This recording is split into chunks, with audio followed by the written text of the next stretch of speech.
அன்பு வணக்கங்கள். இளைஞரணி நிகழ்ச்சிக்கு அன்போடு வரவேற்கின்றோம். தாயிற் சிறந்த கோவில் இல்லை நேர்களே. இன்று அன்னையர் தினம். இளைஞரணி குழு சார்பில் நேயர்களுக்கும் இந்த நிகழ்ச்சியில கலந்து கொண்டிருக்கக்கூடிய இளைஞர்களுக்கும் அன்னையர் தின வாழ்த்துக்கள்.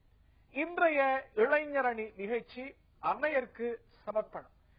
நீங்களே புரிஞ்சிட்டு இருப்பீங்க, அன்னையர் தினத்தை மையப்படுத்திய ஒரு தலைப்பைத்தான் இன்றைய இளைஞரணி விவாதிக்க இருக்கிறது என்று. நம்முடைய பிரதான தலைப்பு நேர்களே, தாயை போற்றி பாதுகாப்பது யார், ஆண்களா பெண்களா? இதை விவாதிப்பதற்கு இன்றைய இளைஞரணி தயாராக இருக்கிறது. அவர்களுடைய கருத்துக்களை கேட்போம். அதற்கு முன்பாக ஒரு காணொளி தொகுப்பை காண்போம் நேர்களே. அம்மாவை பார்த்து கொள்ள வேண்டிய பொறுப்பு இந்த சமுதாயத்துல மகனுக்கு தான் தரப்பட்டிருக்கு. இப்ப மகளுக்கு அந்த சமூக கடமைங்கிறது நம்முடைய சமூக மரபுல இல்ல. அதாவது அவங்க வேற ஒரு குடும்பத்து உறுப்பினர் ஆயிடுறாங்க, அங்க போயிடுறாங்க. பெண் குழந்தைகள் தாயை விட தந்தைகிட்ட ரொம்ப அன்பா இருப்பாங்க. சாதாரணமா நடைமுறையில சொல்றேன். அந்திய காலத்துல வயதானதுக்கு அப்புறம் யார் நல்ல இதா இருப்பாங்கன்னு பாத்தீங்கன்னா, வயதான பெண்களுக்கு உதவியாக இருக்கிறது ஒரு பெண் குழந்தை தான் பிராக்டிக்கலா சாத்தியமாகும். ஆண் அவங்களுக்கு இருப்போம், அவங்க அன்பு மனதில் இருக்கும். ஆனா பெண் குழந்தை மாதிரி அவர்களுக்கு பணிவிடைகள் செய்ய முடியாது. வயதான இதுல தாய்க்கு தேவைப்படுகிற பணிவிடைகளை ஒரு மகனால் நிறைவேற்ற முடியாது. இப்போலாம் மேரேஜ் ஆயிட்டு நீங்க உங்க வாய்ஸ் பேச்சு கேட்டா கூட பசங்க தான் போய் உங்க அம்மா ஆஃபனேஜ்ல விடுறீங்களே தவிர கேர்ள்ஸ் வாண்டடா போய் விடுறது இல்ல. பொண்ணுங்கலாம் பாத்தீங்கன்னா மேரேஜ் ஆகுற வரைக்கும் தான் அம்மா அம்மான்னு இருப்பாங்க. ஒன்ஸ் மேரேஜ் ஆயிடுச்சுன்னா அவங்க லைஃப் அவங்க ஃபியூச்சர்னு பாத்துட்டு போயிடாங்க. பட் நல்லதோ கெட்டதோ கஷ்டமோ நஷ்டமோ கடைசி வரைக்கும் கஷ்டப்பட்டு பாத்துக்கிறது பாத்தீங்கன்னா பசங்க தான். பட் அது தெரிய மாட்டேங்குது நிறைய பேருக்கு. தாயை போற்றி பாதுகாப்பது யார், பெண்களா ஆண்களா? இந்த அணி சொல்கிறது ஆண்கள் தான் தாயை போற்றி பாதுகாக்கிறார்கள், அவர்களுக்கு தான் பாசம் ஜாஸ்தி, கடமை ஜாஸ்தி, உரிமை உண்டு அப்படின்னு. இந்த அணி சொல்கிறது இல்லை இல்லை, நடைமுறையில பெண்கள் தான் போற்றி பாதுகாக்கிறார்கள் அப்படின்னு. தமிழகம் முழுவதிலும் இருந்து இதை விவாதிப்பதற்காக இளைஞர்கள் வெவ்வேறு பகுதிகளில் இருந்து வந்திருக்கிறாங்க. நான் சுவாரஸ்யமான ஒரு விஷயத்தை பார்க்கிறேன். ஆண்கள் அப்படின்னு சொல்லக்கூடிய அணில கணிசமான பெண்களும், பெண்கள் அப்படின்னு சொல்லக்கூடிய இந்த அணில கணிசமான ஆண்களும் இருக்கிறாங்க. அவங்கள்ட்ட இருந்து ஆரம்பிக்கணும்னு நினைக்கிறேன். ஏன் சகோதரர், நீங்க ஒரு ஆண் தான், உங்களை பார்த்தாலே தெரியுது, ரொம்ப பவ்யமா வந்திருக்கீங்க. அதிகமா எல்லாரு மேலயும் பாசத்தை கொட்டுறவர், தாய் மேல உங்களுக்கு உரிமை இருக்கும், பாசமும் இருக்கும். ஆனா நீங்க பெண்கள் தான் அதிகமா தாய்மார் மீது பாசம் வைத்திருக்கிறாங்க, அவங்களுக்கு தான் அதிகமான ஒரு பொறுப்பு இருக்கிறது அப்படின்னு என்ன காரணத்தினால கருதுறீங்க?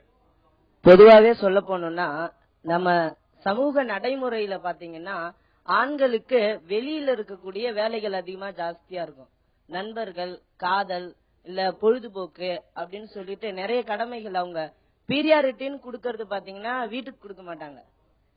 என்ன பொறுத்த வரைக்கும் சரி, எனக்கு என் ஃப்ரெண்ட்ஸ் கூப்பிடுறான்னா அதுதான் ரொம்ப முக்கியமா தெரியுமே தவிர, இப்ப வீட்டுல அம்மா உடம்பு சரியில்லை, மாத்திரை வாங்கிட்டு வாடா, பால் பாக்கெட் வாங்கிட்டு வாடா, அதை செய்யறதுக்கு டக்குன்னு மனசு வராது. இதே ஃப்ரெண்டு, பெட்ரோல் இல்லடா பைக்ல நான் இங்க நிக்கிறேன்னா அங்க போயிடணும். எந்த ஃப்ரெண்டுமே சொல்ல, ஃப்ரெண்ட்ஸ். என்ன சொன்னீங்க? வேட்டிய பார்த்தாதான் இன்னும் சந்தேகம் அதிகம் வருது. அந்த மாதிரி மத்தவங்களுக்கு செய்யக்கூடிய கடமைகளை ஆண்கள் அதிகமா எடுத்துக்கிட்டதுனால வீட்டுல இருக்கிற அம்மாவை பாத்துக்கிறது கிடையாது. என்னுடைய வாழ்க்கையிலேயே சொல்றேன், எங்க அம்மாவை நான் அதிகமா பாத்துக்கிறத விட என் சகோதரி, என் தங்கச்சி தான் அவங்களுக்கு எல்லாமே செய்யறாங்க. அவங்களுக்கு சாப்பாடு குடுக்கறதுல இருந்து சாப்பிட்டாங்களா இல்லையான்னு, நான் நைட்டு வெளியே போயிட்டு வர்றதுக்கு ஒரு 12 மணி ஆகலாம், வேலை நிமித்தமா நான் 1 மணி கூட ஆகலாம். ஆனா அவங்க சாப்பிட்டாங்களா இல்லையான்னு கேட்க கூட தோணாத சுச்சுவேஷன்ல நான் இருந்துருவேன். ஏன்னா அது எனக்கு நடைமுறையா வந்துருது.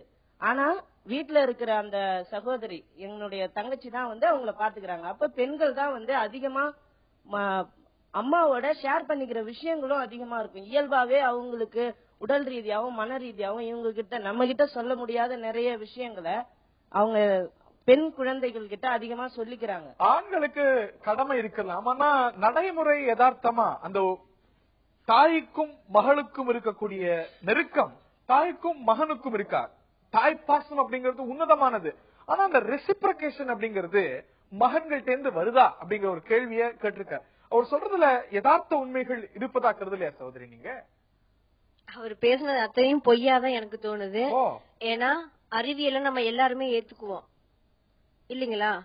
எல்லாருமே ஏத்துக்குவோம், எங்க அணிலையும் ஏத்துக்குவாங்க, எதிரணிலையும் ஏத்துக்குவாங்க. வடதுருவமும் இணையவே இணையாது. வடதுருவமும் தென்துருவம் தான் கண்டிப்பா இணையும். அன்னை வடதுருவமா இருந்தா அங்க கண்டிப்பா மகன் தென்துருவமா தான் இருப்பான். அப்ப அதை எதிர்பாலினம் தான் கண்டிப்பா இருக்கும் இல்லையா? அப்ப அன்னைய போற்றி வளர்க்கறதும் சரி, பாதுகாக்கிறதுலயும் சரி, என்னைக்குமே இளைஞராகிய எங்கள் ஆண்களுக்கு தான் கடமை அதிகம் இருக்கு.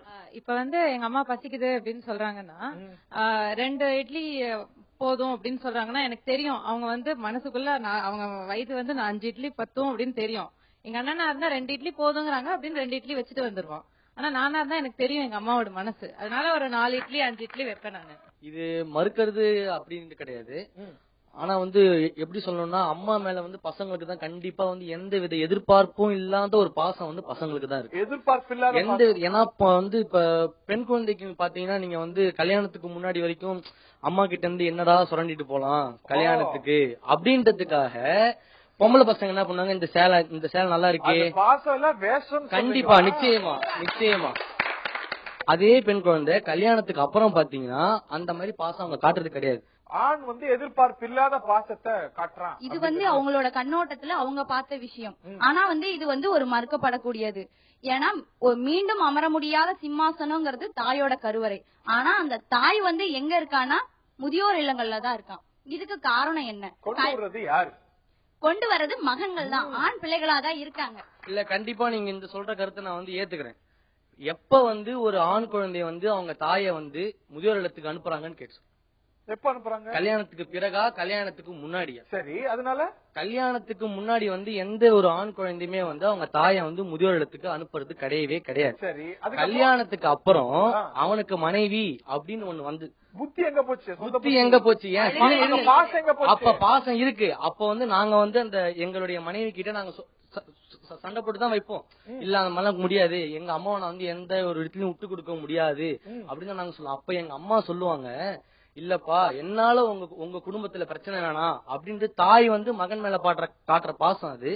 அத புரிஞ்சுக்கிட்டு நம்ம குடும்பத்துல புரிஞ்சுக்கிட்டு அந்த பாசத்தை புரிஞ்சுக்கிட்டு வீட்டை விட்டு துரத்துறது கிடையாது. அங்க போனாலாவது பொண்டாடி தொலை இல்லாம நிம்மதியா இருப்பாங்க நம்ம தாய் அப்படின்னு சொல்லிட்டு கொண்டு போய் விட்டு வர்றது. தாயா தாரமான்னு வரும்போது தேர்ந்தெடுக்கிறதா தாய் பாசம். பெத்த தாய கடமை இருக்கக்கூடிய உரிமை இருக்கக்கூடிய தாய முதியோர் இல்லத்துக்கு பாசங்கிறது எனக்கு ஒரு விளக்கம் கொடுக்குறீங்கல்ல. முதியோர் இல்லத்துக்கு கொண்டு போய் விட்டுட்டா நாங்க அவங்கள பாக்காம இருக்க போறது கிடையாது. அவங்கள போயிட்டு அடிக்கடி முதியோர் இல்லத்துக்கு கொண்டு போய் விடுறதே பெரிய கொடுமை. அதுதான் போய் நாங்க போய் பாக்குறோம் பிஸ்கட் கொடுக்குறோங்கிறது ஒரு பெரிய ஒரு பாசத்துடைய வெளிக்காட்டா எனக்கு புரியல. அதே உங்க ஒய்ஃப் அவங்க அப்பா அம்மாவை தான் சப்போர்ட் பண்ணுவாங்க. உங்க ஒய்ஃப் இருக்காங்கல்ல அவங்க அவங்க அப்பா அம்மாவை நல்லா பாத்துப்பாங்க. அங்க உள்ள பையனை விட உங்க ஒய்ஃப் அவங்க அப்பா அம்மாவை சப்போர்ட் பண்ணி உங்கள்கிட்ட பேசுவாங்க. அப்ப அவங்க இன்னொரு அப்பா அம்மாவோட பொண்ணு தானே, அவங்க அப்பா அம்மாவை தானே பாத்துக்கிறாங்க. அவங்களோட லாஜிக் என்னன்னா அதன்படி பெண்ணுக்கு தான் தாய் மேல பாசம் இருக்கு அப்படின்னு இப்படி ஒதுக்கிற முடியுமா?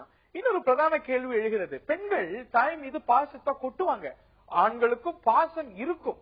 பாசத்தை வெளிக்காட்ட தெரியாது. அதை பாசம் இல்லைன்னு புரிஞ்சுக்க முடியுமா?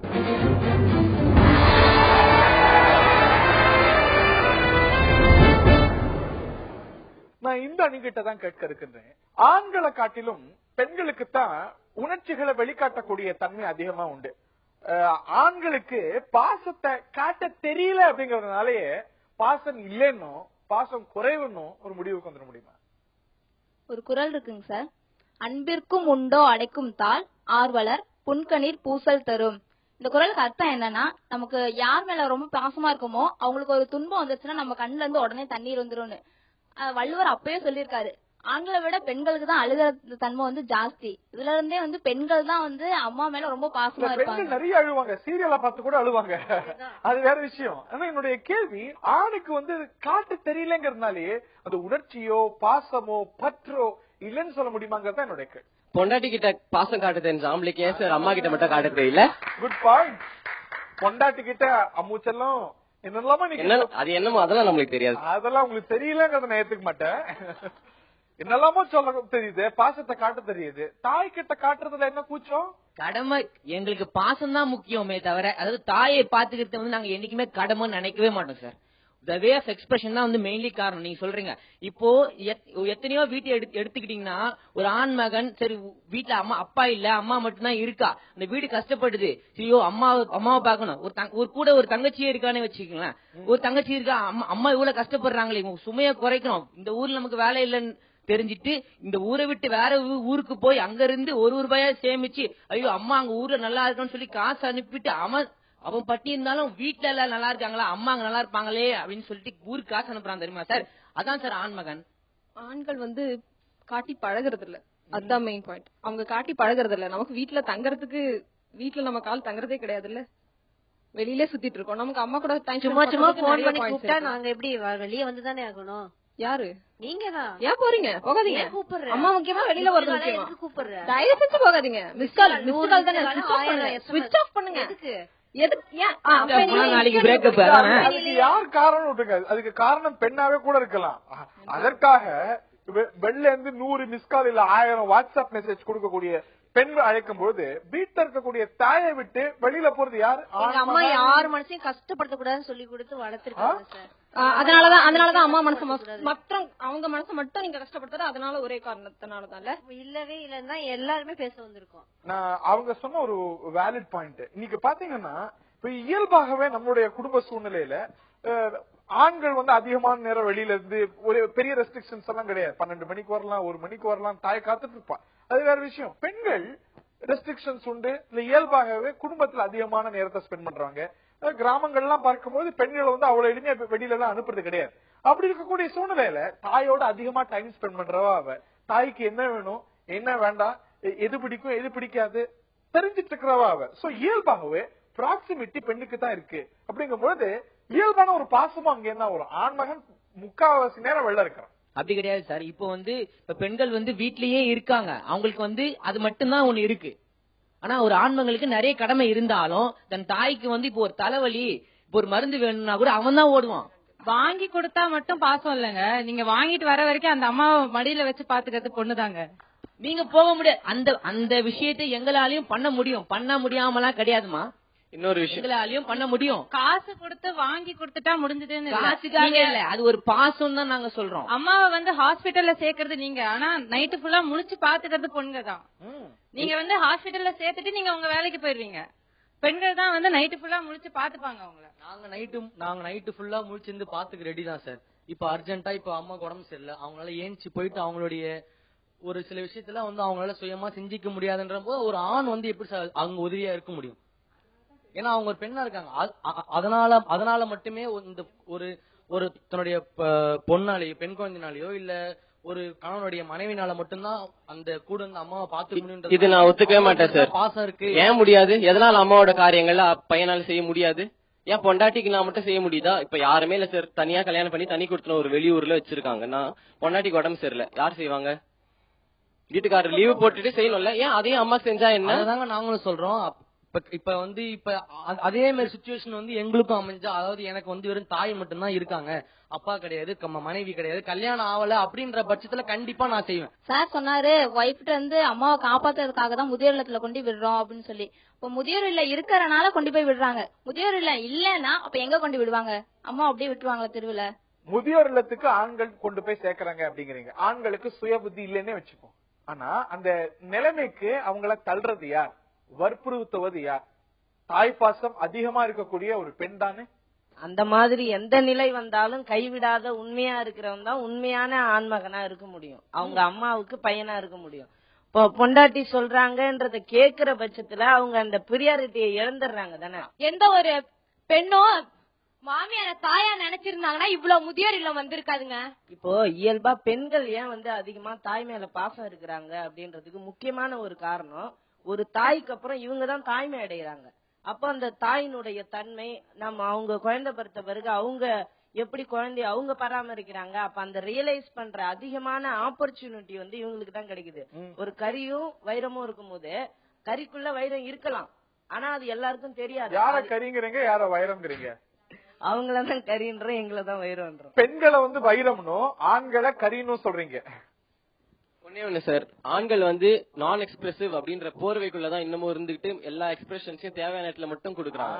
இல்ல அவர் சொன்ன பாயிண்ட் நம்ம லேஸ்ல எடுத்துக்க முடியாது. தாயோ மகனோ மகளோ கணவனோ இல்லாட்டி புகுந்த வீடோ பிறந்த வீடோ சகோதரனோ ஒரு பாசம் அப்படிங்கறத பெண்கள் தான் அதிகமா கொட்டுறாங்க அப்படின்னு நீங்க சொல்றீங்க. For understandable reason. ஆணுக்கு இதை தாண்டிய கடமைகள் இருக்கு அப்படிங்கும்போது அதையும் நாம் புரிஞ்சுக்கணும் இல்லையா அப்படிங்கிற கேள்வி எழுந்திருக்கிறது.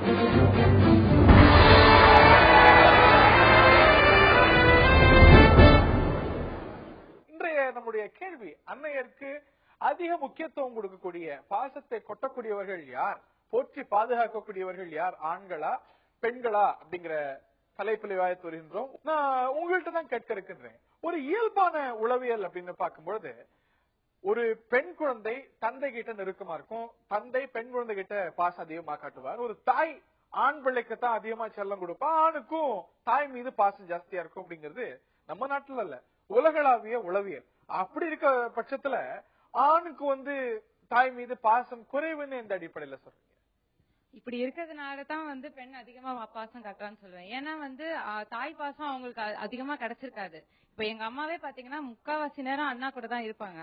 ஆனா வந்து ஏதாவது ஒரு கஷ்ட நேரம் அப்படின்னு எங்க அம்மாக்கு வரும்போது அந்த டயத்துல நான் மொத்த பாசத்தையும் அப்ப கொட்ட ட்ரை பண்ணுவேன். So most of the time நான் பிகாஸ் ஆஃப் தட் உளவியல் இது வந்து பெண் தான் அதிகமா பாசத்தை கொட்ட வேண்டிய ஒரு நெருக்கடி நேரத்துல தாய் பக்கம் நிக்க வேண்டிய ஒரு சூழல் ஏற்படுது அப்படிங்கிறீங்க. நான் உங்கள்கிட்ட கேட்கிறேன், நீங்க உங்களுடைய விஷயங்கள் எல்லாம் தைரியமா தாய் கிட்ட ஷேர் பண்ணுவீங்களா? ரிப்போர்ட் காட்ட முதல்ல அம்மாட்ட போய் காமிப்பீங்களா அப்பாட்ட போய் காமிப்பீங்களா? அம்மா கிட்ட தான். அப்படி இருக்கும்போது உங்களுக்கு பாசமும் உரிமையும் அம்மாட்ட தானே இருக்கு. ஒரு பொண்ணு என்ன பண்ணும்? அப்பாட்ட போய் காட்டும். அதனாலதான் சொல்றேன், இப்போ பெண்கள் வந்து பாதி நேரம் தான் வந்து இருக்கிறாங்க அம்மா கூட. நீங்க சொன்னீங்கல்ல பாதி நேரம் புகுந்த வீட்டுக்கு போறாங்க. அப்ப ஒரு பிரிவின் வரும்போது அதிகப்படியான பாசம் இருந்ததை விட இல்லாத அளவுக்கு அதிகமா பாசம் வர்றது அப்பதான் சொல்றேன். அப்ப பெண்கள் தான் வந்து இன்னும் அதிகமா பாசத்தை உணர்றாங்க. ஒரு பிரிவு தான் நெருக்கத்தை கூடுதலா கொடுக்கும். நீங்க உங்களோட நண்பர்கள்ட்ட இருந்து ரொம்ப நாள் பிரிஞ்சிருக்கீங்க அப்படின்னா அந்த நெருக்கத்தை கூடுதலா உணர்வீங்க. அந்த வகையில புகுந்த வீட்டுக்கு போற பெண் பிறந்த வீட்டு மேல தாய் மேல கூடுதலான பாசத்தை கொட்டுகிறாங்க. அவங்களுக்கு திருமணத்துக்கு அப்புறம் ஒரு பிரிவு ஏற்பட்டதுக்கு அப்புறம் அவங்க பெற்ற தாய் மேல வந்து பாசம் ஏற்படுறது இயல்புதான். நாங்க என்ன கேக்குறோம்னா அதே பாசத்தை எங்க தாய் மேலயும் காட்டுங்கன்னு தான் கேக்குறோம். சார் அப்படி ஒரு பொண்ணு வந்து வீட்டுக்கு அந்த ஒரு கல்யாணம் ஆகி இன்னொரு வீட்டுக்கு போனதுக்கு அப்புறம் தான் வந்து முதல் எழுத்து கொண்டு போய் விடுறாங்க அப்படின்னு சொல்றாங்களே சார். அந்த பொண்ணு அவங்க அம்மா பேச்சை கேட்டு அப்படி அம்மாவோட பாசமா அப்படியே வளர்ந்துருந்துச்சுன்னா அந்த பொண்ணு அந்த மாதிரி சிச்சுவேஷன் எதுக்குமே ஒத்துக்காது சார். அம்மா மேல நீங்க பாசத்தை நாங்க தான் வச்சிருக்கோம்னா அம்மா அப்படின்னு எந்த அம்மாவும் அப்படி நினைக்க மாட்டா. உண்மையான தாய் பாசம் இருக்கக்கூடிய எந்த பெண்ணும் இன்னொரு தாய, அதாவது மாமியாரா இருக்கும்போது ஒரு வெளியில துரத்துறதுக்கு ஏத்துக்கொள்ள மாட்டா. அந்த ஒரு பெண் சரியான பெண்ணா இருக்க மாட்டா அப்படிங்கிறது உங்களுடைய கருத்து. அதுலயும் ஒரு சைக்காலஜி இருக்கு. இப்படி பாத்தீங்கன்னா வந்து இப்போ ஒரு வைஃப் வந்து கல்யாணம் ஆகி வரான்னு வச்சுக்கோங்களேன். அப்ப வந்து அம்மாக்கு வந்து அவங்க பையன் பத்தி நிறைய தெரியும். அப்ப வீட்டுல என்ன நடக்கும்னா பொண்ணு அந்த பொண்ணு ஏதாவது செய்ய போகும்போது இல்ல என் பையனுக்கு இதுதான் பிடிக்கும், என் பையனுக்கு அதுதான் பிடிக்கும் அப்படின்னு அவங்க சொல்லுவாங்க. அந்த பொசிட்டிவ்னஸ் தான் வந்து இந்த பிரச்சனையே வருது. அதுவும் தாய் பாசத்துல இருந்து எமனேட் ஆகுது அப்படிங்கிறீங்க. நான் உங்க ரெண்டு பேருக்கு நான் கேட்க மறந்துட்டேன். நீங்க ஏன் கருதுறீங்க பெண்ணுக்கு தான் தாய் பாசம் அதிகம் அப்படின்னு? உங்களுக்கு ஏதாவது ரெக்ரெட்ஸ் உண்டா? நான் வந்து என்னுடைய தாய்க்கு இந்த அளவுக்கு காட்டல, என்னுடைய சகோதரிகள் காட்டுறாங்க, காட்ட வேண்டிய அளவுக்கு நான் தாய் பாசத்தை வெளிப்படுத்தல அப்படின்னு ரெக்ரெட்ஸ் இருந்ததுன்னா இந்த நிகழ்ச்சியில நீங்க பதிவு செய்யலாம். அப்படி ரெக்ரெட்ஸ் எதுவும் இல்ல சார். பட் உள்ளூர் குளம் தீர்த்தம் ஆகாது அப்படின்னு சொல்லுவாங்க இல்லையா? உள்ளூர் குளம் தீர்த்தம் ஆகாது. அதனால கூடவே இருக்கிறவங்களோட அருமை பெருமை வந்து நமக்கு எப்பவுமே தெரியாது. விட்டுட்டு போறவங்களுக்கு தான் வந்து அது பத்தினது எல்லாமே தெரியும்ன்றதுனால அவங்க தான் வந்து அதை ரொம்ப நல்லா பாத்துக்கிறாங்க. சார் வெளியூர்ல இருந்து வரவங்களுக்கு அந்த உள்ளூர் தீர்த்தம் பயன்படும். அது உள்ளூர்ல இருக்கிறது தீர்த்தமா இருந்தா மாமியார் வந்து ஏன் சார் வர பொண்ணு மட்டும்தான் இருக்கிறவங்கள அம்மாவா தன்னோட அம்மாவும் பாக்கணுமா? இருக்கிற மாமியார் வந்து வர பொண்ணு தான் பொண்ணா ஏன் பாக்க மாட்டாங்க? அது தனி விவாதம். எஸ், நான் உங்கள்கிட்ட கேட்க இருக்கிறேன், நீங்க ஏன் கருதுறீங்க பெண்கள் தான் வந்து அதிகமான பாசம் கொட்டுறாங்கன்னா? உங்க அடிப்படையில கேட்க, நீங்க வந்து பாசம் கொட்டுறது இல்லையா? உங்களால வெளிப்படுத்த முடியலையா அப்படின்னு சொல்ல உங்களை காட்டிலும் உங்களுடைய சகோதரிகள் உங்களுக்கு தாய் மீது அதிகமான பாசம் கொட்டுறாங்களா? அப்படின்னு சொல்ல முடியாது சார். நானும் கொஞ்சம் பாசம் காட்டலாம். ஆனா இருந்தாலும் ஒரு பெண்ணோட மனசு பெண்ணுக்கு தான் புரியும்னு சொல்லுவாங்க. அந்த மாதிரி பாசம் வந்து இப்ப நான் சில விஷயத்த நான் எக்ஸ்பிரஸ் பண்ணிக்கலாம். ஆனா வந்து அவங்க வந்து நம்ம கிட்ட காட்டுற பாசம் வேற. ஒரு தாய் வந்து தன்னுடைய மகன்கிட்ட காட்டுற பாசமோ, ஒரு மகனோ மகளோ தாய்கிட்ட காட்டுற பாசமோ வேற. இந்த வார்த்தைக்கு தான் வரேன். அதாவது ஆணுக்கு வந்து தாயை பாத்துக்கிற கடமை இருக்கு. அந்த கடமையை அவன் செய்யறானே தவிர பெண்ணுக்கு கடமை இல்லாத போது கூட, அவ பூந்த வீட்டுக்கு போன பிறகும் கூட அவ பாசத்தை காட்டுறான். ஆக அதுதான் ஜென்யூனான பாசமா இருக்க முடியும் அப்படிங்கறத கருத்து. அதெல்லாம் வந்து ஒரு சின்ன ஒரு குறிப்பிட்ட காலத்துக்கு மட்டும்தான் சார் இருக்கு. ஒரு 10 சிச்சுவேஷன்ல அம்மாவை நம்ம பாத்துக்கிற மாதிரி வரும்போது ஒரே ஒரு சிச்சுவேஷனுக்காக தான் வந்து அவங்க அம்மா வந்து அரவணைக்க ட்ரை பண்றாங்க. பல உதாரணங்களை குறிப்பிட முடியும், நிறைய உதாரணங்களை குறிப்பிட முடியும். ஆண்மகனால் கைவிடப்பட்ட தாய் பூந்த வீட்டுக்கு போன பிறகும் கூட அந்த பூந்த வீட்டுடைய சம்மதத்தோட அந்த ஒரு பெண் தாயை அரவணைச்சு கூட வச்சுட்டு கூட பல உதாரணங்களை குறிப்பிட. எத்தனையோ ஆண்கள் இன்னும் தன் அன்னைய அந்த புதுசா கட்டின வீட்டுக்கு தன் அன்னையோட பேரை வச்சு அன்னைய ராணியா பார்த்து உட்கார வச்சு பாக்குற ஆண்களும் இருக்காங்க சாரிங்க. இல்லாமலாம் யாருமே இல்ல. அதாவது 2 பையன் ஒரு பொண்ணு இருக்க வீடுகள்ல பார்த்தா அம்மா வந்து கல்யாணம் ஆனதுக்கு அப்புறம் பையன்களுக்கு கல்யாணம் ஆனதுக்கு அப்புறம் இந்த வீட்டுல 3 மாசம் அந்த வீட்டுல 3 மாசம் இருந்துக்கோங்க, என் பேரன் பேத்திங்களை எல்லாம் பாத்துட்டு இருந்துக்கோங்க அப்படின்னு ஒரு ஆயா வேலை செய்யற மாதிரி தானே வச்சுக்கிற எவ்வளவோ ஆண்கள் இந்த இடத்துல இருக்கதானே செய்யறாங்க. அந்த சமயத்துல அந்த பெண் குழந்தை ஒன்ன பாத்துக்க வேண்டியது என்னுடைய கடமை, அதுக்கு நீ பிரதிபலனா என் பிள்ளைய பாத்துக்கோ அப்படிங்கிற ஒரு எண்ணம் நிறைய ஆண்கள்ட்ட இருக்கு அப்படிங்கிறீங்க. அதோட வந்து ஆணுக்கு ஒரு குடும்பம் அமைஞ்சதுக்கு அப்புறம் அவன் வந்து தாயை கைவிடுறான். ஆனா பெண்ணுக்கு ஒரு குடும்பம் அமைஞ்சதுக்கு அப்புறமும் அவன் வந்து தாயோட பாசத்தை காட்டுறாங்க. நேற்று இந்த விஷயம் பற்றி ஒரு சகோதரிட்ட பேசும்போது அவங்க சொன்னாங்க, ஆணுக்கு தான் தாய் மீது பாசம் அதிகம் அப்படின்னு உறுதியா சொன்னாங்க. ஆனால் திருமணம் ஆகும் வரை மாற்று கருத்து உண்டா? மாற்று கருத்து நிச்சயமா இருக்கு. திருமணம் ஆவறதுக்கு முன்னாடியும் சரி ஆனதுக்கு அப்புறமும் சரி நிச்சயமாக ஒரு தாய்க்கு மகனுக்கு தாய் மேல நிச்சயமா எப்பயுமே பாசம் இருக்கும் சார். அதுக்கு வந்து சிறந்த உதாரணம் வந்து பாத்தீங்கன்னா மகாபாரதத்துடைய அளவுகோல் மாறுது அப்படிங்கறதுதான் குற்றச்சாட்டு. அளவுகோல் வந்து மாறின மாதிரி வந்து கிடையவே கிடையாது. இப்ப மகாபாரதத்துல பாத்தீங்கன்னா வச்சுக்கோங்க, பஞ்சபாண்டவர்கள் இருக்காங்க சார். பஞ்சபாண்டவர்களுக்கு வந்து திருமணம் ஆனதுக்கு அப்புறமும் அவங்க காட்டுல வந்து வனவாசம் போயிருக்காங்க. அப்போ வந்து அவங்களுக்கு வந்து ஒரு உணவு கிடைக்குது, ஒரு ஒரு ஒரு ஒரு அமௌண்ட் ஆஃப் ஒரு ஃபுட் வந்து அவங்களுக்கு கிடைக்குது. அப்ப வந்து அந்த மூத்த பையன் தர்மன் சொல்றாரு, அந்த கிடைச்ச ஃபுட்ல ஒரு பாதி அம்மாக்கு எடுத்து வச்சிருங்க, மிச்சம் இருக்க சாப்பாடுல நம்ம 5 பேரும் பங்கு போட்டுக்கிட்டு நம்ம மனைவிக்கும் கொடுப்போம் அப்படின்னு சொல்றாரு. இதோட ஒரு தாய் பாசம் என்ன சார் இருக்க முடியும்? அதுக்கப்புறம் அந்த தாய் சொல்றாங்க, பீம வந்து அதிகமா வந்து சாப்பாடு சாப்பிடுவான், அதனால என் பங்கு நீங்க பீமனுக்கே கொடுத்துருங்க அப்படின்னு. அப்ப தர்மம் சொல்றான் மறுபடியும், இல்லம்மா நீங்க வயசானவங்க, உங்களுக்கு பசிக்கும், உங்களுக்கு வெயில் ஒத்துக்காது. இதோட ஒரு தாய் பாசம் என்ன சார் இருக்க முடியும்? பஞ்சபாண்டவர்கள் மாதிரி இங்க எல்லாரும் இருந்துட்டா அந்த விவாதமே கிடையாது. இதுல ஒரு கருத்து என்ன அப்படின்னா, திருமணம் ஆனதுக்கு அப்புறம் மனைவி பேச்ச கேட்டுக்கிட்டு அம்மா வீட்டுக்கு அனுப்புறாங்க, அம்மா வந்து அன்னையர் இல்லத்துக்கு அனுப்புறாங்கன்னு சொல்றாங்கல்ல, அனாதை இல்லத்துக்கு. அதுல முடிவெடுக்க வேண்டிய கட்டாயம்ன்றது ஆண்கள் கிட்டதான் இருக்குது. பெண் வந்து என்னதான் அவங்கள இன்ஸ்டிட் பண்ணாலும் அந்த உங்க அம்மா சரியில்லை, உங்க அம்மா அந்த புது பெண்ணையும் அம்மாவையும் இவங்க குணம் இது, இந்த பெண்ணோட இப்படிதாம்மா வளர்ந்தா, அந்த மாதிரி 2 பேரும் இன்டர்மீடியரா இருக்க வேண்டிய பொறுப்பை தட்டி கழிக்கிறது. ஒரு தாய் வந்து தாயோ இல்லாட்டி பெற்றோரோ முதியோர் இல்லத்துக்கு போறாங்க அப்படின்னா காரணம் என்ன இருந்தாலும் இறுதி தோல்வி ஆணுடைய தோல்வியால வருது. ஆணுனால அதை சமாளிக்க முடியல, அவனுடைய தோல்வியால நடக்கக்கூடிய ஒரு விஷயம். நீங்க வந்து அங்க ஒரு பெண்ணை குற்றம் சாட்டலாம், ஆனா ஆணுக்கு தான் அந்த குற்றத்துல அதிகம் பங்குண்டு. இவர் சொன்னாரு ஆண்களை வந்து கரின்னு வந்து மென்ஷன் பண்ணாரு பாத்தீங்களா. அதுக்காக நான் ஒரே ஒரு கவிதை ஒண்ணு வந்து எனக்கு டக்குன்னு ஞாபகம் வந்துச்சு. வைரமுத்து ஐயாவோட கவிதை வந்து அவர் அம்மாவை பத்தி அழகா சொல்லிருப்பாரு சார் கவிதை. அதுல இருந்து 2 லைன் மட்டும் சொல்றேன் சார். அவர் சொல்றாரு, வைரமுத்து பரப்பான்னு வயிற்றுல நீ சுமந்தது இல்ல, உன் வயிற்றுல சுமந்தது ஒண்ணு வைரமுத்து ஆயிடுச்சு அப்படின்ற சார். அதை விட ஒரு தாய் பாசத்தை ஒரு ஆணை எப்படி சார் காட்ட முடியும்? நிச்சயமா தாய் பாசம் அப்படிங்கிறது அப்பழுக்கற்றது, அத்தனை புனிதமானது. ஆனா அதை ரெசிப்ரேட் செய்வது யாரு, ஆண்களா பெண்களா அப்படிங்கிறது தான் விவாதம்.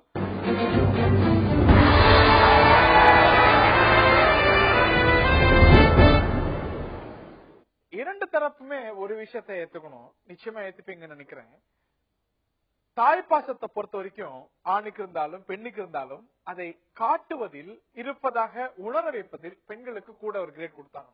ஆண்களுக்கு பாசம் இருந்தாலும் கூட காட்டுறதுல கொஞ்சம் வீக்கு தான். பாசமும் முக்கியம், அதே போல பாசம் இருப்பதை உணர செய்வதும் முக்கியம். ஆனா அதற்கு அண்டர்ஸ்டாண்டபிள் ரீசன்ஸ் இருக்கிறதா இல்லையா? ஆணுக்கு பொருளாதார ரீதியாக சுமைகளும் கடமைகளும் அதிகம், பல விஷயங்கள் உண்டு. ஒரு இயல்பாகவே ஒரு பெண் அப்படிங்கிறவ ஒரு தாய் உணர்ச்சியை காட்டுவதில் நிச்சயமா அவளுக்கு ஒரு சிறப்பம்சம் இருக்கிறது. ஃபார் அண்டர்ஸ்டாண்டபிள் ரீசன்ஸ் இந்த ஒரு பாசம் வெளிக்காட்டப்படாததுக்கு அண்டர்ஸ்டாண்டபிள் ரீசன்ஸ் இருக்கிறதா நீங்க நினைக்கலையா? பாசம் இவங்க எதை சொல்றாங்க? பாசம்னா என்ன நினைக்கிறாங்கன்னா, ஒரு பொருள் இப்ப அம்மாக்கு வந்து பிடிச்ச ஒரு சேலை வாங்கி கொடுத்துட்டா போதும், அப்புறம் வந்து அம்மாக்கு தலைவலிக்குதா மாத்திரை வாங்கி கொடுத்துட்டா போதும், கூடயே இருந்து பாத்துக்கணும் சார். அவங்களுக்கு என்ன தேவை, என்ன பிடிக்கும், இந்த டைம்ல என்ன தேவை, அது ஒவ்வொன்னுத்தையும் பார்த்து புரிஞ்சு அம்மாக்கு எதிர்பார்ப்புக்கு ஏத்த மாதிரி செய்யற வந்து ஒரு பெண்ணா தான் சொல்றேன். நீங்க செய்யணும் அப்படிங்கறதுல மாற்றுக்கிறது இல்ல. வெறும் புடவையை வாங்கி கொடுக்கறது வந்து வெறும் பாசம்னு சொல்லிட முடியாது. ஆனா ஆணுக்கு அவன் வேலையை பார்க்கணும், நிச்சயமா அவனுக்கு கடமைகள் ஜாஸ்தி, சமூக கடமைகள் உண்டு, பொருளாதார கடமைகள் உண்டு. நீங்க அந்த ஒரு எதிர்பார்ப்பு நியாயமானது, இவையெல்லாம் காட்டப்படணும் அப்படிங்கறதுல மாற்றுக்கிறது இல்ல. ஆனா அதற்காக ஏற்ற நிர்பந்தமா உனக்கு இருக்கு இல்லையா, சமூக பொருளாதார நிர்பந்தங்கள். நான் இதுக்கு ஒண்ணு சொல்றேன் என்னன்னா, கடமை பொருளாதாரம்னு சொல்றீங்க. பொருளாதாரம்னு சொல்லும் போது பெண்களும் இப்ப சரிக்கு சமமா வேலைக்கு போறாங்க. பொருளாதாரம் ஈட்டுற நிலைமைக்கும் பெண்கள் அனைத்து துறைகளுமே முன்னேறியும் இருக்காங்க. So that is no excuse அப்படின்னு சொல்றீங்க. ஆமா, உண்மைதான். அதே போல பொருளாதார தட்டுப்பாடு வீட்டுல ஏற்படும் போது தன்னுடைய நகைகளை கழட்டி கொடுத்து இதை கொண்டு போய் அடமான வச்சு பாரு அப்படின்னு ஆணுக்கு சொல்றது ஒரு பெண்ணா அந்த இடத்துல இருக்கா. அதை தாண்டி நீங்க வந்து எனக்கு பொருளாதார கடமை இருக்கு, சமூக கடமை இருக்கு அப்படிங்கிறது இட் இஸ் நோ எக்ஸ்கியூஸ். வேலைக்கு போற பெண்கள் தாய் மீது அவ்வளவு பாசம் கொட்டுறாங்க. அந்த அளவுக்கு வேலைக்கு போற ஆண்கள் கொட்டுறாங்களா? எனக்கு வேலை இருக்கு, நான் வந்த உடனே தாய் தனக்கு சுஷ்ரூஷை பண்ணணும் அப்படின்னு எதிர்பார்க்கக்கூடிய ஆண்கள் உண்டு. பணிக்கு போகக்கூடிய தாய்மார்கள் இன்னைக்கும் கிராமப்புறங்கள் எல்லாம் பணிக்கு போய் வயசான காலத்துல பணிக்கு போய் வீட்டுக்கு வரக்கூடிய தாய்மார் அப்படி ஒரு அட்வான்டேஜ் எடுத்துக்கிறது. நான் வேலைக்கு போறேன், சம்பாதிக்கிறேன், அதனால நான் சமைக்க மாட்டேன்னு சொல்றாங்களா?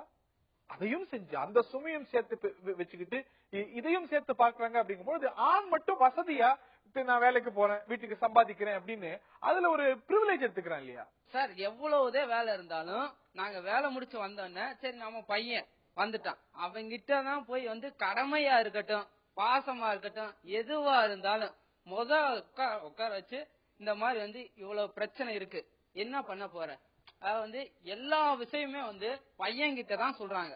இப்ப வந்து அவங்க மேரேஜ் பண்றாங்க, எனக்கு ஒரு தங்கச்சி இருக்காங்க ஓகேங்களா, அவங்களுக்கு மேரேஜ் ஆச்சு, சீர்வரிசையில இருந்து எல்லாமே வந்து இந்த மாதிரி வந்து நீ அண்ணன் ஆயிட்ட, நீ தான் பண்ணணும் அப்படிங்கிற ஒரு கடமையவே வந்து அன்பா சொல்றாங்க, பாசமா சொல்றாங்க. எல்லாமே மகனுக்கு தாய் மேல இருக்கக்கூடிய பாசம் போல தாய்க்கு மகன் மீது தான் அதிகமா உரிமை எடுத்துப்பா, நெருக்கம் காட்டுவா. கண்டிப்பா சார். எப்பயுமே வந்து பசங்க கிட்டதான் வந்து அம்மா அப்பா வந்து எல்லாமே வந்து பாசத்தை காமிப்பாங்க. என்ன இவங்க இருக்கிற எத்தனை நாளைக்கு இவங்க பாத்துக்குவாங்க அம்மா அப்பாவை சொல்லுங்க, அம்மாவை எத்தனை நாளைக்கு பாத்துக்குவாங்க கேட்டு சொல்லுங்க.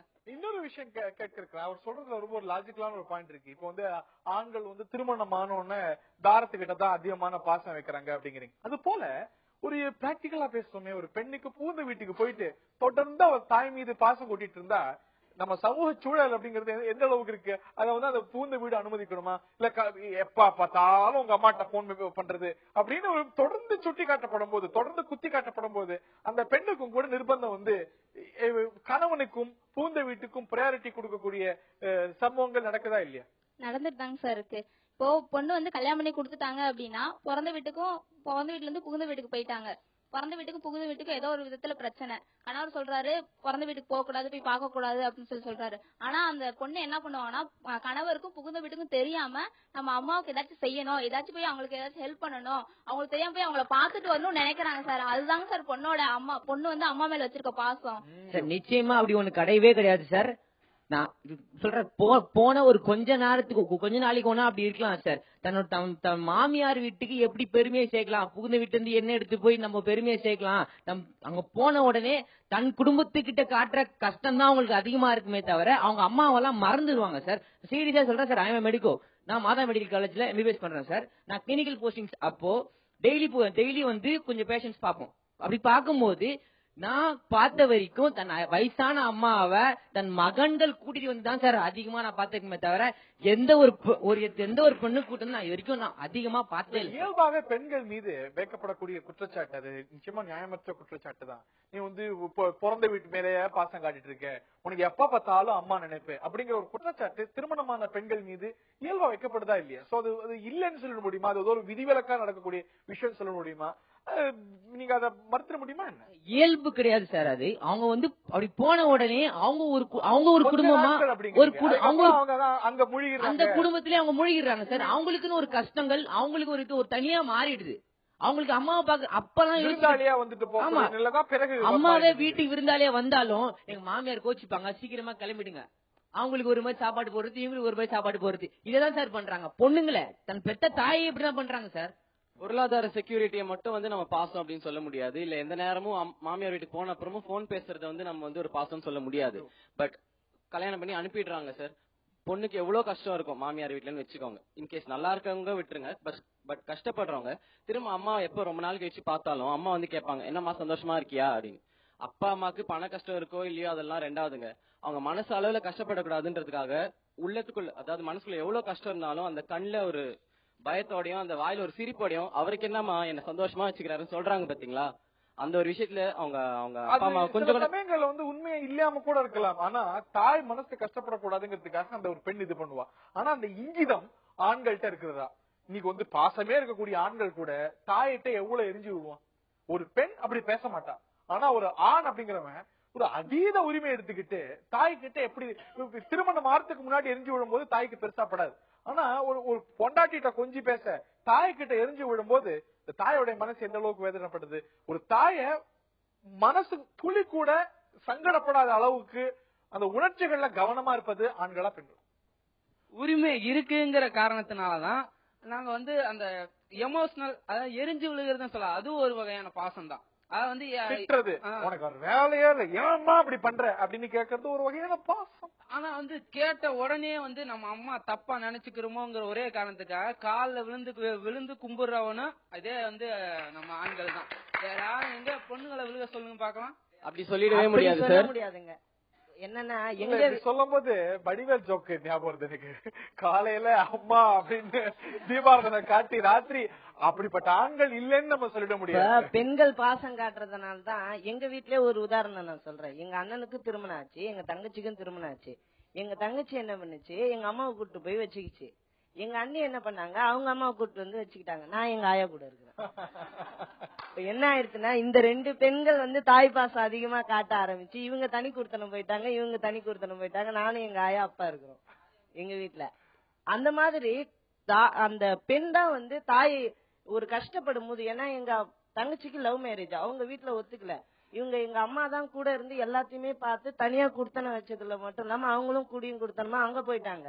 இப்ப அதே மாதிரி பிரச்சனை உங்க பொண்ணை மட்டும் பாக்குறீங்க அப்படின்றதுனால எங்க அண்ணி என்ன பண்ணாங்க, எங்க அண்ணனை கூட்டின்னு போயிட்டு எங்க வீட்டுல இருந்து தனி கொடுத்தனம் போயிட்டு அவங்க அம்மா விழுப்புரத்துல இருந்து இட்டுன்னு வந்து இங்க வச்சுக்கிட்டாங்க. ரெண்டு இடத்துலயுமே தாய் பாசான பாதிப்பு. அப்பயும் பார்த்தாலும் அவங்க அண்ணி தான் கூட்டிட்டு போயிருக்காங்க. என்னது அவங்க அண்ணனா போல.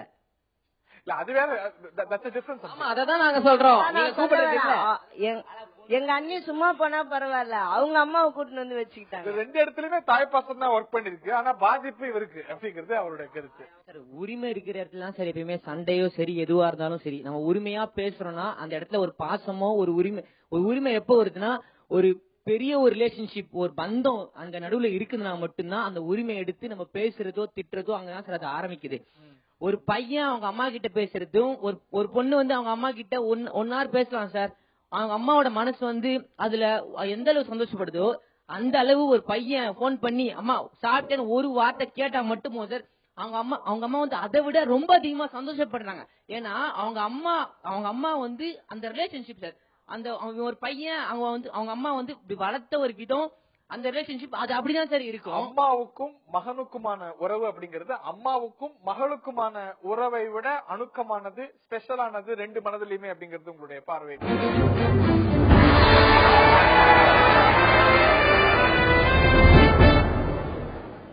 ஆண்களா பெண்களா அப்படின்னு விவாதிச்சுட்டு இருக்கோம். ஆனா ஒரு தாய் பாசத்தை ரெசிப்ரிகேட் பண்ணக்கூடிய தன்மையானது இரண்டு பாலினத்திலயுமே இன்னைக்கு குறைந்து வருது அப்படின்னா மறுப்போமா? இன்னைக்கு ஒரு இயல்பாவே ஒரு 4-5 பேர் ஃப்ரெண்ட்ஸே இருக்கக்கூடிய ஒரு கூட்டத்துல, முன்னாடி எல்லாம் ஃப்ரெண்ட்ஸ் 4 பேர் சேர்ந்தா எல்லாரும் சேர்ந்து பேசுவாங்க, ஒருத்தர் பார்த்து சிரிச்சு மழுவாங்க. 4 ஃப்ரெண்ட்ஸ் இருக்கக்கூடிய இடத்துலயே ஒவ்வொருத்தரும் மொபைல பார்த்து பேசிட்டு இருக்காங்க. மொபைல பார்த்துட்டு இருக்கக்கூடிய நிலையில ஃப்ரெண்ட்ஸுக்கே இந்த நிலைமை அப்படிங்கும்போது வீட்டுல தாய்க்கு முக்கியத்துவம் கொடுத்து பெற்றோருக்கு முக்கியத்துவம் கொடுக்கக்கூடிய ஒரு கலாச்சாரம் இன்றைய இளைஞர்கள் மத்தியில சிதைந்துட்டு வருது. we are taking parents for granted. தாய் பாசத்தை ஃபார் கிராண்டட் எடுத்துக்கக்கூடிய ஒரு மனோபாவம் இன்னைக்கு இருக்கு அப்படின்னு தான் நம்ம எல்லாம் மறுக்க போறோம். ரெண்டு நீட்டுமே கேட்கிறோம். மறுக்க முடியாது சார். ஏன்னா இப்ப வந்து வாட்ஸ்அப்ல டிபியா எங்க அம்மாவோட செல்ஃபி எடுத்து போட்டோ வச்சுக்க தெரிஞ்ச எனக்கு வந்து இன்னைக்கு ஹாஸ்பிட்டல் அட்மிட் பண்ண எங்க அம்மாவை கொண்டு போய் எங்க தாத்தா சொல்ல கேட்காம இல்ல எனக்கு டிவி ஷோ இருக்கு இன்னைக்கு ஃபர்ஸ்ட் டைம் ஆன் ஸ்கிரீன்ல வர போறேன் அப்படின்னு சொல்லிட்டு வந்து உட்காந்துட்டேன் நான். ஐம் சாரி, அதற்கு நாமும் ஒரு காரணமா இருக்கும் அப்படின்னு வருந்துரும். அம்மாவுக்கு இன்னைக்கு இளைஞரணி நிகழ்ச்சி வாயிலா அம்மாவுக்கு ஏதாவது ஒரு தகவல் கம்யூனிகேட் பண்ணணும்னா make use of this opportunity. இல்ல ஆனா அவங்க வந்து பரவாயில்ல அவன் போட்டோம் this is his first time so let him go. என்ன வந்து என் பொண்ணு இருக்கா என் ஆத்துக்காரர் இருக்காரு அப்படின்னு வந்து எங்க அம்மா சொல்லிட்டாங்க. so that shows her greatness. விவாதத்தை தாண்டி ரெண்டு அணிக்குமே சில வாய்ப்புகள் கொடுக்கணும்னு நினைக்கிறேன். இது அன்னையர் தின சிறப்பு இளைஞரணி அப்படிங்கறதுனால உங்களுடைய தாய்மார்களுக்கு இல்லாட்டி பொதுவா இந்த ஒரு அன்னையர் சமூகத்துக்கு நீங்க ஏதேனும் ஒரு தகவல் சொல்லணும், இல்லாட்டி நீங்க இது வரைக்கும் வெளி கொட்டாத சில விஷயத்த பகிரணும் நினைச்சா make use of this opportunity. எனக்கு எங்க அம்மா ரொம்ப பிடிக்கும் சார். இந்த மதர்ஸ் டேல வந்து எங்க அம்மாவுக்கு சொல்லிக்க வேண்டிய ஒரே விஷயம் என்னன்னா, எங்க அம்மா இல்லைன்னா நான் வந்து எங்கேயுமே நான் கிடையாது சார். சின்ன வயசுல இருந்து இன்னைக்கு நான் 12th முடிச்சு நீ நான் வந்து MBBS பண்ணிட்டு இருக்கேன் சார். எங்க அப்பா வந்து நான் 3rd ஸ்டாண்டர்ட் படிக்கும் போது எங்க அப்பா வந்து இறந்துட்டார். அன்னில இருந்து இன்னைக்கு வரைக்கும் சார் எங்க அம்மா தான் வந்து நான் நினைவு தெரிஞ்சு பார்த்ததுல இருந்து எங்க அம்மா தான் சார் ஒரு சூப்பர் ஹீரோ மாதிரி. எங்க அம்மா தான் எதுவா இருந்தாலும் சரி எங்க அம்மா தான், எங்க போனாலும் எங்க அம்மா தான் சார். அங்க இருந்தே குரலிடுவாங்க, டே என்னடா பண்றாங்க அப்படின்னு சொல்லிட்டு. சார் நான் டெய்லி சரி ஒரு 8 மணி ஆனா கரெக்டா வெயிட் பண்ணிட்டே இருப்பேன் சார். கரெக்டா 8 மணிக்கு போன் வரும், அம்மா வேலையில தான் இருப்பாங்க. அங்க இருந்து எனக்கு கரெக்டா கால் பண்ணுவாங்க சார். கால் பண்ணி என்னடா பண்ற சாப்பிட்டியாடா அந்த ஒரு வார்த்தை நான் திருப்பி கேட்க மாட்டேன். ஒரு சில டைம் மிஸ் பண்ணிடுவேன். ஐயோ சாப்பிட்டேன்னு கேட்டிருக்கலாமோ அம்மாட்ட. நீங்க கேட்க மாட்டீங்க. இருங்க சார், நான் யோசிப்பேன் சார். சாப்பிட்டேன்னு கேட்டிருக்கலாமோ அப்படின்னு சொல்லி யோசிப்பேன். டக்குன்னு போன் வச்சிட்ட பிறகு நமக்கு மனசு ஒரு மாதிரி இருக்கும். டப்புன்னு போன் பண்ணி அது ஒரு மாதிரி இருக்கும் சார். அம்மா சாப்பிட்டியாம்மா அப்படின்னு கேட்ட உடனே அதான் சார் நான் சாப்பிட்டேம்மா, அவங்க சாப்பிட்டாங்க கூட எனக்கு தெரியாது சார், ஆனா சாப்பிட்டேன்ப்பா அப்படின்னு சொல்லிட்டு அங்க இருந்தே ஒரு குரல் கொடுப்பாங்க சார். அது என்னோட ஒரு சந்தோஷம். எங்க அம்மா இல்லைன்னா இன்னைக்கு கண்டிப்பா நானும் சரி எங்க அண்ணனும் சரி சார். எங்க அண்ணனும் BDS பண்றான் சார், பாண்டிச்சேரியில படிக்கிறான், நான் MBBS பண்றேன். சுத்தமா நான் எங்க அம்மா இல்லைன்னா நாங்க 2 பேருமே இங்க கிடையவே கிடையாது. அவ்வளவு ஒரு ஹார்ட் ஒர்க்கிங் பர்சன். நான் இங்க எது சொல்றேன்னா என்ன சண்டை போட்டாலும் அம்மா என்ன மன்னிச்சுக்க, ஆனா உன்னை எனக்கு ரொம்ப பிடிக்கும், அவ்வளவுதான். நீங்க நான்லாம் எங்க அம்மா கிட்ட தொட்டப்பு கட்டி அடிதான் சுத்தி அடிப்பாங்க, அடி வாங்கிட்டே இருப்பான். ஆனா என்னதான் எங்க அம்மா நான் தப்பு செய்யும் போதெல்லாம் அடிச்சுக்கிட்டே இருப்பாங்க. அதெல்லாம் ஒரு காலகட்டத்துல வந்து எனக்கு கஷ்டமா இருந்தாலும் என்னடா எனக்கு இத்தனை அடிச்சுக்கிட்டே இருக்காங்களே, மார்க் வாங்கலாம் ஒரு தப்பா, ஏன் இப்ப நம்ம திட்டிக்கிட்டே இருக்காங்க, அதோட அருமை தெரியுது. ஆனா என்ன இப்ப கடைசியா வந்து ஒன்னு சொல்லிக்கிறேன். அதாவது என்னதான் வந்து அம்மாவுக்கும் ஒரு பையனுக்கும் எப்படின்னா வந்து அம்மா அடிக்கடி திட்டுவாங்க, பையன் கோச்சி பண்ணி என்கிட்ட பேசாத போ அப்படின்னு சொல்லி பையன் கோச்சிப்பான். ஆனா வந்து ஒரு பையனே போய் ஒரு அம்மா கிட்ட போய் பேச மாட்டான். ஆனா அம்மா வந்து கோச்சிக்கிட்ட பையன் கிட்ட வந்து பேசுவாங்க. அது வந்து தாய் வந்து மகன் மேல வச்சிருக்கக்கூடிய ஒரு பாசம். ஆனா எல்லாரும் கடைசியில அணி மாறுறீங்க. இல்ல அணி மாறதுக்காக சொல்ல இல்ல நான் சொல்லி முடிக்கிறேன். ஈகோனே வச்சுக்கோங்க. அதாவது எப்படின்னா என்னதான் ஒரு ஆணுக்கு வந்து அவன் வந்து அதிகபட்சமா அவன் காட்டக்கூடிய பாசம் வந்து அதுதான். எங்க அம்மா வந்து என்ன சின்ன வயசுல வளர்த்திட்டு இருக்காங்க. இவ்வளவு படிக்க வச்சது எங்க அம்மா தான். ஏன்னா எங்க அப்பா வந்து 2nd வைஃப் கட்டிட்டே போயிட்டாரு. எனக்கு கரெக்டா 3வது படிக்கும் போது 2nd வைஃப் கட்டிட்டு போயிட்டாரு. அதுக்கப்புறம் இவ்வளவு படிக்க வச்சு வளர்த்ததுல எங்க அம்மா தான். சோ எங்க அம்மா ரொம்ப பிடிக்கும், அவ்வளவுதான். எங்க அம்மாவை எனக்கு ரொம்ப பிடிக்கும். ஆனா எங்க அம்மா வந்து எனக்கு எப்போதுமே என் தம்பிக்கு தான் சப்போர்ட் பண்ணுவாங்க, எனக்கு சப்போர்ட்டே பண்ண மாட்டாங்க. அதான் நான் மட்டும் சொல்லுவேன், ஆமா நீ அவனுக்கு மட்டும் சப்போர்ட் பண்ற, எனக்கு சப்போர்ட்டே பண்ண மாட்டேன், அவன் பையன் ஆனா அவனுக்கு தான் நான் சப்போர்ட் பண்ணுவேன் அப்படின்னாங்க. ரொம்ப நானும் திட்டுவேன், அவங்களும் திட்டுவாங்க. அடுத்த நிமிஷமே நான் பேசிடுவேன், அவங்கள்ட்ட பேசாம என்ன இருக்க முடியாது, இனிமேல் நான் திட்ட மாட்டேன், ரொம்ப சாரிமா. எனக்கு எங்க அம்மாவை ரொம்ப பிடிக்கும். எங்க அம்மா 4 பசங்க நாங்க வீட்டுல, எல்லாத்துமேல எங்க அம்மா ஒரே மாதிரிதான் பாசம் வச்சிருப்பாங்க.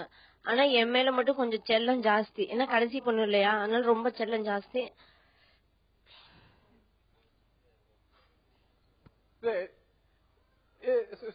சொல்லுங்க என்னாச்சு, சொல்லுங்க, கம்யூனிகேட். அம்மா பாத்துட்டு இருப்பாங்க, சொல்லுங்க.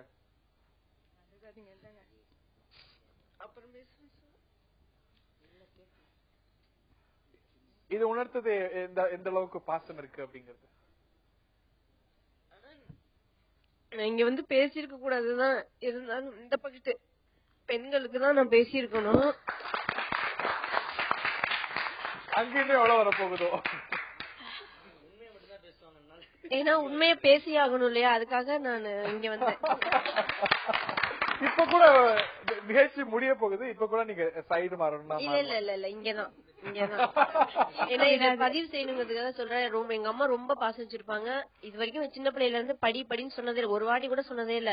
ஆனா அவங்க படிக்கதான் சொல்றாங்கிறத நான் புரிஞ்சுட்டு என்னோட வேலை நான் கரெக்டா பண்ணேன்.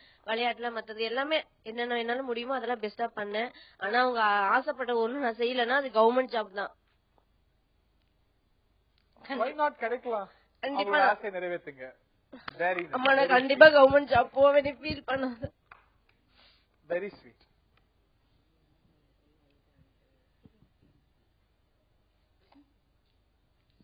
அம்மா பத்தி சொல்றதுக்கு ஒண்ணு இல்லைங்க சார். அம்மா கூலி வேலைக்கு போவாங்க, அது வர சம்பளம் தான் கொடுப்பாங்க. அம்மா எனக்கு ரொம்ப பிடிக்கும் சார். ஆண்களா பெண்களா நம்ம விவாதிச்சுட்டு இருக்கோம். இந்த அணி அந்த அணி நம்ம பேசிட்டு இருந்தாலும் கூட ஆண்மகனோ பெண்மகளோ ஒரு தாய் அப்படிங்கிறவ ரெண்டு பேருக்குமே ரொம்ப ஒரு ஸ்பெஷல். ஒரு தாய் அப்படிங்கறது கடவுளுடைய படைப்புல ரொம்ப ஒரு புனிதமான படைப்பு. இந்த சைடுடைய கருத்து. அம்மா வேலைக்கு போயிட்டு வந்து சொல்லுவாங்க சார், வெயில எவ்வளவு கஷ்டப்பட்டேன்னு சொல்றப்பெல்லாம் மனசு அவ்வளவு கஷ்டமா இருக்கும் சார். வெயில தான் சார் வேலைக்கு போவாங்க அம்மா. ஒவ்வொரு டைம் சொல்றப்போ அவ்வளவு கஷ்டமா இருக்குங்க சார் மனசு.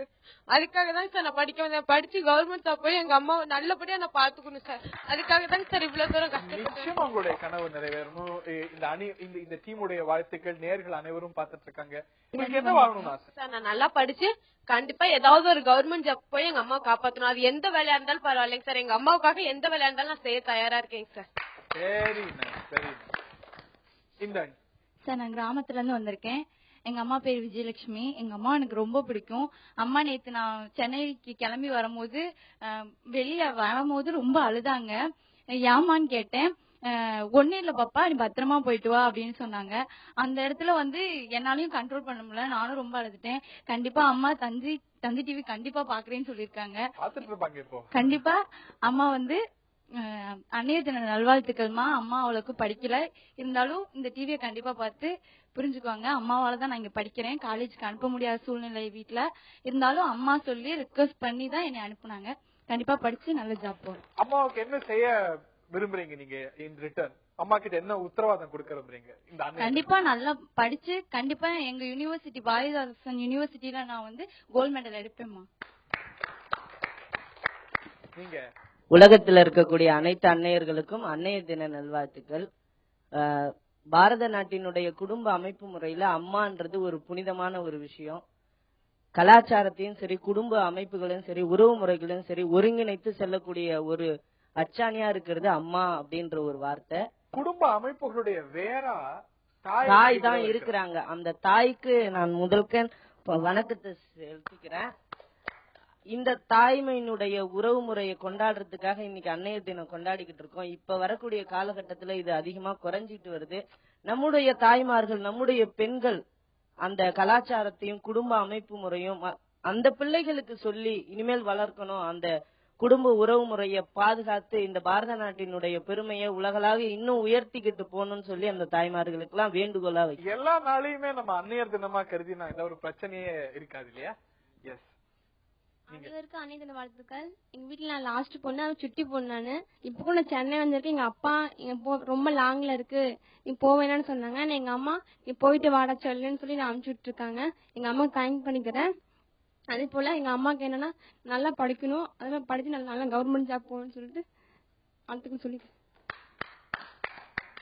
சார் ஆக்சுவலா பாத்தீங்கன்னா ஒரு 1 month முன்னாடி எங்க பாட்டி வீட்டுல ஒரு சின்ன சண்டை, கொஞ்சம் அது பெருசாயிருச்சு. நான் வந்து உங்ககிட்ட பேச போறது இல்லைன்னு நான் வந்துட்டேன் எங்க வீட்டுக்கு. கிட்டத்தட்ட 1.5 மாசமா நான் எங்க பாட்டி தாத்தா கூட பேசாம இருக்கேன். டெய்லி எங்க அம்மா வந்து அப்ப என்னடா எங்க அப்பா இப்படி, எங்க அம்மா அப்பா இப்படி பண்ற, அப்படி பேசுறா அப்படின்னு ஒரு வாட்டி அழுக கூட செஞ்சுட்டாங்க. நான் எனக்கு ஈகோ ப்ராப்ளம், நான் போய் பேசல. ஆனா இப்ப சொல்றேம்மா, சத்தியமா இந்த ஷோவை நம்ம எல்லாம் ஒன்னா சேர்ந்தா பார்க்க போறோம். அது சத்தியமா நான் உங்க டிவி முன்னாடி நான் சொல்லிக்கிறேன். நிறைய சண்டை வந்திருக்கு, நிறைய கான்ட்ரோவர்சி நிறைய வந்திருக்கு. சோ இனிமே இது வரைக்கும் பண்ணதுக்கும் இனிமேட்டு பண்ண போறதுக்கும் வெரி சாரி. என்னதான் இருந்தாலும் எங்க பாசம் வேற, நீங்க எங்க மேல வைக்கிற பாசம் வேற. அது சத்தியமா யாராலையும் வந்து ஈடு இணையே இல்ல. Very true. ஆணோ பெண்ணோ, ஆண் பிள்ளையோ பெண் பிள்ளையோ, தாய் காட்டக்கூடிய பாசத்தை அந்த அளவுக்கு பிள்ளைகளால ரெசிப்ரிகேட் பண்ண முடியாது. மாற்றுக்கிறதே இல்ல. காலங்காலமா வந்து பேரண்ட்ஸ்லாம் என்ன ஒரு ஆசைனா மகன்க வீட்டுல இருக்கணும், மகள் வீட்டுல இருந்தோம்னா நம்ம மதிப்பு குறைஞ்சு போயிரும் நினைப்பாங்க. ஆனா எங்க வீட்டுல வந்து பொண்ணுங்க தான். பேரண்ட்ஸ் வந்து சம்மதிச்சாங்க அப்படின்னா நான் காலம் பூரா அவங்கள நல்லா வச்சு காப்பாத்துவேன். அது மட்டும் இல்ல, எனக்கு வந்து ஐஏஎஸ் ஆகணும், ஐபிஎஸ் ஆகணும் அதெல்லாம் பெருமை இல்ல, அம்மா அப்பாவோட 60ஆம் கல்யாணம் பண்ணி பாக்கணும், அதுதான் என்னோட எய்மாவே இருக்கு. I love you ma'am. நீங்க எல்லாரையும் கூப்பிடுங்க மறக்காம. கண்டிப்பாங்க sir. Thank you, very nice. I have like ஒரு 20 years ஆஃப் ரெக்ரூட்மெண்ட் இருக்கு. பிகாஸ் எங்க அம்மாவுக்கு நல்லா தெரியும் எனக்கு எங்க அப்பா ரொம்ப பிடிக்கும். Girls at common psychology. But ultimately நானும் எங்க அப்பா 2 பேருமே எங்க அம்மா மேலதான் டோட்டலி டிபெண்ட் ஆயிருப்போம். ஒரு காலையில இருந்து ஒரு ட்ரெஸ் எடுத்து தரணும்னா ஈவினிங் எல்லாரும் அணி மாறுறாங்க. கடைசியில ஒரு ஆன்டி டிஃபெக்ஷன் அணிமாற்றம் கிடையாது. இது வந்து என் அம்மா என்னோட அம்மாட்ட நான் கன்வே பண்ண வேண்டிய மெசேஜ். அவங்க நினைப்பாங்க எப்பவுமே அப்பா பேச்சு தான் கேக்குறா, எல்லாமே அப்பா சொல்ற மாதிரிதான். அப்படி கிடையாது. பட் நானும் எங்க அப்பாவும் என்ன பண்ணாலும் எங்க அம்மா பின்னாடி தான் போயாகணும், வேற வழியே. அதான் அம்மாவோட ஸ்பெஷாலிட்டி. நீங்க? எங்க அம்மா வந்து ரொம்ப படிக்கல. she has completed 9th class தான். பட் அவங்க வந்து நான் வந்து ஒரு டாக்டர் ஆகணும் அப்படின்னு சின்ன வயசுல இருந்தே சொல்லி அதை இம்பார்ட் பண்ணி தான் வளர்த்தாங்க. பட் அது என்ன ரீசன் சொல்ல தெரியல. பட் என்னால வந்து டாக்டர் படிக்க முடியல. பட் நான் வந்து பிடெக் முடிச்சுட்டு இப்ப திரும்ப MTech I am doing it now. நான் வந்து கண்டிப்பா ஒரு பிஹெச்டி பண்ணி டாக்டர் அசோக் குமார் அப்படின்ற பேரோட தான் வந்து வெளில வருவேன். என் கூட படிச்ச பசங்க, ஒரு ஆண்மகனா என் கூட படிச்ச பசங்க எல்லாருமே வந்து they are working now, earning and வந்து பெருமை சேர்க்கறாங்க. பட் எங்க அப்பாவுக்கு இப்ப 53 வயசு ஆகியும் இன்னமும் he is going for the same job. அவர் வந்து ஒரு ஃபவுண்டரியில ஒர்க் பண்றாரு. he has to work with 1300 degree molten iron ஓட he has to work. he has been working there for more than 25 years. ஆனாலும் எல்லா பசங்களும் வந்து வேலை செய்யறாங்க. அவங்க அப்பாங்க ரிட்டையர் ஆயிட்டு சந்தோஷமா இருந்தாலும் பட் என்னால வந்து நான் இன்னும் படிக்கிறதுலயே இருக்கேன்றது மனசுக்குள்ள சின்ன உறுத்தலா தான் இருக்கு. பட் ஸ்டில் எங்க அப்பாவோட கஷ்டத்தை பார்க்கும்போது எங்க அம்மாவோட சந்தோஷம் தான் எனக்கு முதல்ல தெரியறதுனால ஐ ஆப்டட் ஃபார் ஸ்டடி. நீங்க? எங்க அம்மா பேரு திலகரத்தினம். அவங்க வந்து கிராமத்துல வந்தவங்க தான். பட் ஆனா என்ன வளர்த்தது வந்தா ஒரு மெச்சூர்ட் மாம். எப்படி ஒரு சிட்டில இருக்கவங்க எப்படி வளர்ப்பாங்க ஒரு பிள்ளைய, ரொம்ப ஃப்ரீடம் கொடுத்து அவளுக்கு என்ன தேவையோ நீ செய்தா செல்லும் அப்படிங்கிற மாதிரி ஒவ்வொன்னும் பார்த்து எனக்கு என்ன ஆசையா நைட் ஒரு 10 o'clock லேட் ஆகுமா வேற ஒரு விஷயம் அப்படின்னாலும் அனுப்புவாங்க. ஃப்ரெண்ட்ஸ் வீட்டுக்கு போனாலும் அனுப்புவாங்க. 12th standard தான் படிச்சிருக்காங்க. ஆனா என்ன ஒவ்வொன்னும் பார்த்து வளர்த்திருக்காங்க. நான் பிறந்ததுல இருந்து கடை வச்சிருக்கோம், நியூஸ் பேப்பர் ஷாப். நான் பிறந்ததுல இருந்து நியூஸ் பேப்பர் ஷாப் வச்சிருக்காங்க. சோ காலையிலேயே 5 மணி 4 மணிக்கு எழுந்திரிச்சு அதுக்கு முன்னாடியே சமைச்சிட்டு அங்க போயிட்டு கடையில நியூஸ் பேப்பர் கோக்கிறது அந்த மாதிரி எல்லா வேலையும் செய்வாங்க. நானும் சொல்லுவேன் அம்மா வயசாயிடுச்சுமா போதுமா ரெஸ்ட் எடுங்கம்மா அப்படின்னா. நம்மளுக்கு இன்கம் பத்தாதுமா, சோ இந்த மாதிரி எல்லாம் தேவை இருக்கு. சோ இப்ப சொல்றேம்மா நான் இன்னும் இந்த ஒரு நாளையில இருந்து வேலைக்கு சேர போறேன். சோ நான் சம்பாதிக்க ஆரம்பிச்சிட்டேன். நீங்க இனி வந்து இந்த மாதிரி கஷ்டப்படனா உங்களை நல்லா பாத்துப்பேன். இனி எந்த கஷ்டமும் தேவை. லவ் யூமா. ஒரு நெகிழ்ச்சியான இறுதி பகுதியை பார்த்தோம். எல்லாரும் அவங்களுடைய தாய்மார்களுக்கு மெசேஜ் கொடுத்தாங்க. இந்த விவாதத்துல எந்த அணி ஜெயிக்குது? ஆண்கள் தான் அதிகமா பாசம் கொட்டுறாங்கிற அணியா, பெண்கள் தான் அதிகமா பாசம் தாய் மீது காட்டுறாங்கிற அணியா அப்படின்னா 2 அணிகளுமே தோத்து போகுது அப்படின்னு நம்ம ஒருமித்தமா சொல்லிடலாம். ஏன்னா ஆண் பிள்ளைகளோ பெண் பிள்ளைகளோ தாய் காட்டக்கூடிய அன்புக்கு அவங்க பதிலுக்கு காட்டக்கூடிய அன்பு அப்படிங்கிறது ஈடு இணை இல்ல அப்படின்னு சொல்லலாம். ஏன்னா அந்த அளவுக்கு உயர்ந்தது, எட்ட முடியாதது தாயுடைய பாசம். இந்த நிகழ்ச்சியில பங்கு பெற்ற 2 அணிகளுக்கும் பார்த்த நேர்களுக்கும் நன்றி. ஒவ்வொரு தாய்க்கும் நம்முடைய வணக்கங்களை உரித்தாக்கி இந்த நிகழ்ச்சியை நிறைவு செய்கின்றோம். நன்றி, வணக்கம் நேயர்களே.